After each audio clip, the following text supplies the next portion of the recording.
TNPSC group 4 தேர்வாளர்கள் அனைவருக்கும் வணக்கம். TNPSC group 4 தேர்வாளர்கள் exam result வந்ததுக்கு பிறகு அடுத்த கட்ட ப்ராசஸ்க்காக வெயிட் பண்ணிட்டு இருக்கீங்க. இந்த சமயத்தில் கட் ஆஃப் எவ்வளோ வருன்ற மாதிரி தொடர்ந்து நிறைய பேர் கேட்டுட்ருக்கீங்க. ஸோ போன வருடத்தின் அடிப்படையில் நடந்த தேர்விலிருந்து நம்ம கணிச்சு வச்சுருக்கிறோம். அது மட்டும் இல்லாமல் இப்போ மார்க் வந்திருக்கு. அதன் அடிப்படையில் பார்க்கும்போது எவ்வளோ மதிப்பெண்கள் இருந்தால் வேலை கிடைக்கும் அப்படிங்கிறத ஷார்ட் அண்ட் ஸ்வீட்டாக நான் சொல்லிடுறேன். இந்த முறை பார்த்தீங்கன்னா 170 மார்க் தான் முதல் மதிப்பெண் ஃபஸ்ட்டு 170 தான் பார்த்தீங்கன்னா போட்டிருக்காங்க.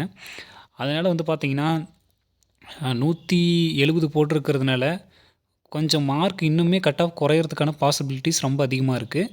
ஏன்னா இந்த டைம் கொஷின்ஸ்லாம் எப்படி இருந்ததுன்னு உங்களுக்கே தெரியும். அதுலேயும் நிறைய பிரச்சனைகள் எல்லாமே வந்தது. ஸோ அதனால் இப்போ நீங்கள் 140 போட்டிருந்தீங்க அப்படின்னா கன்ஃபார்மாக நீங்கள் ஒரு சேஃப் ஜோன் அப்படின்னு சொல்லிட்டு சொல்லலாம். 140 தான் நீங்கள் எதிர்பார்க்கலாம். உங்களுக்கு நிறைய வாய்ப்பு இருக்குது. ஸோ அதுக்கு கீழே இருந்தீங்க 135 ப்ளஸ் இருந்தீங்கனாலும் உங்களோட கம்யூனிட்டியை பொறுத்தோ அல்லது நீங்கள் பிஎஸ்டியும் வச்சுருக்கீங்க ப்ளஸ் அதர் கோட்டாலாம் இருக்குது இல்லையா, அதை பொறுத்து உங்களுக்கும் வாய்ப்பு இருக்குது. ஆனால் எல்லாருக்குன்னு சொல்ல முடியாது. 135 140ன்னும் போது நமக்கு கொஞ்சம் ஒரு கன்ஃபார்மாக ஓரளவுக்கு நமக்கு வாய்ப்பு இருக்குது அப்படின்றத நம்ம உறுதிப்படுத்திக்கலாம். இன்னும் டீட்டெயில்டாக பார்த்தோன்னா எந்தெந்த கேட்டகரிக்கு எந்தெந்த கோட்டாக்கு எந்தெந்த கம்யூனிட்டிக்கு எவ்வளோ மதிப்பு ரேங்க் இருந்தால் எவ்வளோ மார்க் இருந்தால் உங்களுக்கு வேலை கிடைக்கும் அப்படிங்கிறத நெக்ஸ்ட் வீடியோவில் அனலைஸ் பண்ணி ஒரு ஃபுல் வீடியோவை பார்த்தோன்னா அப்லோட் பண்ணுறோம்.